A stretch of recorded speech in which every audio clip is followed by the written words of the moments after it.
성질의 유전이라고 하는 것이 있습니다. 이거는 우리 교재 내용으로 한번 가볼게요. 교재 내용으로 가보시면은 인목의 형질 중에서도 염록소, 목배형성층, 뭐 여평 이런 거는 유전적으로 조절된다. 그래서 환경의 영향을 뭐 별로 안 받는다 이렇게 얘기를 합니다. 그래서 아 이런 건 환경의 영향 별로 안 받는 거구나. 이거는 한번 읽어보시면 되고요. 그런데 여기 동그라미 2번 한번 봐주세요. 한 형질의 작용에 관해서 유전적인 조절량이 어느 정도로 되냐 하는 거, 이게 유전력이라고 하는 것으로 계산이 되고요. 유전력의 값이 인목주 성과를 평가하는 방편이 된다라고 얘기를 합니다. 그래서 이것도 그냥 그렇구나 보시면 돼요.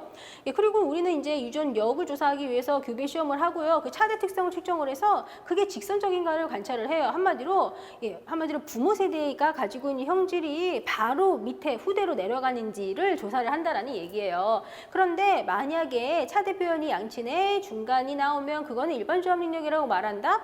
일단 일반 조합 능력에 대한 거는 여기서는 읽어만 보시고 뒷부분에서 일반 조합 능력은 따로 다룰 거고, 일반 조합 능력에 대해서 외우시는 거는 뒷부분에서 다루는 거 기준으로 외우세요. 여기서는 이렇게도 옛날에 표현했었구나 라고만 보시면 되고요.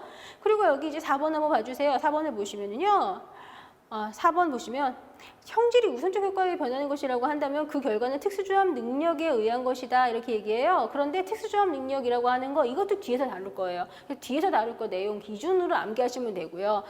그리고 일반적으로 특수조합 능력이 더 우세하면 초우성이라고 하고, 이건 잡중건세라는 표현을 사용한다라고 얘기합니다. 특수조합 능력이 더 우세할 때 초우성이라고 한다? 이건 무슨 얘기냐면은 어떤 그 부모 세대의 조합으로 후대를 얻었는데 그 후대 얻은 애가 부모 세대보다도 훨씬 더 능력이 굉장히 뛰어나대. 그러면 그게 초우성인 거예요. 그리고 이런 현상이 생기는 게 잡종강세라는 현상이다라고 얘기하는 거고요.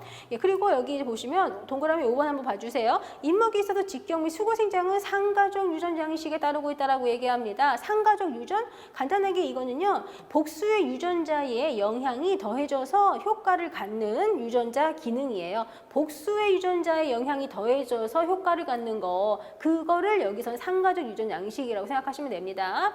그리고 또 여기 6번 한번 봐주세요. 대체적으로 형질은 한 쌍의 단위 유전자에 좌우되는 게 아니고 동의 유전자에 의한 유전 양식을 따른다라고 얘기합니다. 사실 요즘 동의 유전자라는 표현 안 써요. 이게 되게 구식 내용이라 그래요. 일단 동의 유전자라고 하는 것은요, 하나의 형질이 발현하는데 협력해서 작용하는 두 쌍 이상의 유전자를 얘기를 해요.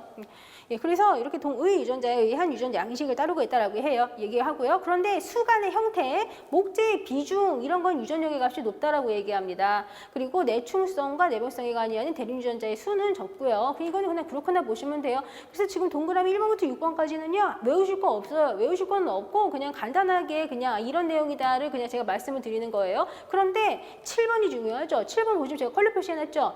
직경생장, 제적생장 등은 유전력이 낮다 이렇게 되어 있어요. 직경생장, 제적생장 이거는 한마디로 간단하게 유전력이 낮다라고 표현이 된 거는 유전적인 영향을 많이 안 받는다라고 생각하시면 된다고요. 그래서 우리가 직경생장, 제적생장과 관련한 사항들은요,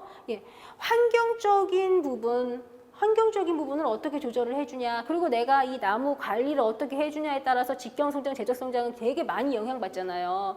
만약에 직경성장, 제적성장이라고 하는 거가 유전적인 영향을 되게 많이 받는 거였다면 내가 환경 조건을 아무리 어떻게 변화시켜도, 내가 어떻게 관리를 해도 정해진 유전적인 형태 그 상태를 계속 유지할 거라고요.